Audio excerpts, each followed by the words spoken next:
وہ رسول اللہ صلی اللہ علیہ وسلم کی پسینے کو استعمال کرتے تھے. جب آپ صلی اللہ علیہ وسلم چارپائی پہ آتے تھے، آرام فرما رہے تھے، تو اس کی جسم سے پسینہ نکلتا تھا، تو وہ بزرگ جو خاتون تھی نا، وہ نیک، وہ اس کو اکٹھا کرتے تھے. ایک تپوس سے رسول اللہ صلی اللہ علیہ وسلم نے پوچھا بھی کہ یہ کیا کر رہے ہو؟ اس نے بولا یہ ہم عطروں کے طور پہ، خوشبو کے طور پہ استعمال کرتے ہیں. تو ہماری پسینے سے تو بدبو آتی ہے جی. تو رسول اللہ صلی اللہ علیہ وسلم نے فرمایا کہ من اغتسل یوم الجمعۃ، جس نے جمعہ کے دن غسل کا اہتمام کیا، ولبس من احسن ثیابہ، اور اچھے کپڑے پہن لیا. اچھوں سے مراد یہ نہیں ہے کہ آپ ضرور نئے کپڑے پہن لو، کیونکہ ایک بندہ تھا، صحابی تھا، رسول اللہ صلی اللہ علیہ وسلم نے فرمائی آپ کے یہ کپڑے نماز کے لیے؟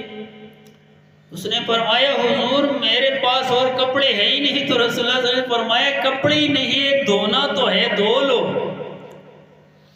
آج کل تو ہر بندے کے گھر میں کتنے سوٹ پڑے ہیں، تو جمعے کے لیے ایک سوٹ خاص کرنا، مختص کرنا، یہ بھی نیکی ہے. من احسن ثیابہ ومس من طیب ان کان عندہ ثم اتى الجمعۃ، اور پھر یہ بندہ عطر لگانے کے بعد، خوبصورت کپڑے پہننے کے بعد اور غسل کرنے کے بعد یہ مسجد میں آیا جمعے کے لیے. فلم يتخطى اعناق الناس، اور لوگوں کے گردنوں کے اوپر چلانگے نہیں لگایا. یہ گردنوں کے اوپر چلانگے لگانا کیا ہے؟ ایک بندہ ہے لیٹ آیا نماز جمعہ کے لیے، مسجد کا قانون، اسلام کا قانون، رول، طریقہ کار یہ ہے کہ جو پہلے آئے وہ پہلے سب میں بیٹھ گیا، جو بعد میں آیا بعد میں بیٹھ گیا. ایک بندہ لیٹ آیا اور اس نے بولا بھائی میں ضرور امام کے ساتھ جو ہے نا پہلے سب میں جانا پسند کرتا ہوں، یہ ثواب مجھے زیادہ ملے گا. اور لوگوں کے گردنوں کے اوپر چلانگ لگا لگا کے اگلے سب میں آ گیا.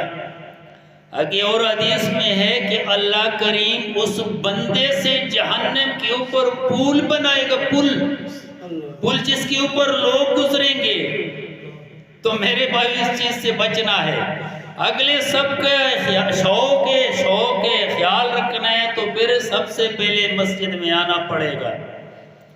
تو رسول اللہ صلی اللہ علیہ وسلم نے فرمایا کہ فَلَمْ يَتَخَطَّ أَعْنَاقَ النَّاسِ، لوگوں کے گردنوں پہ اوپر چلا نہیں لگایا. ثُمَّ صَلَّى مَا كَتَبَ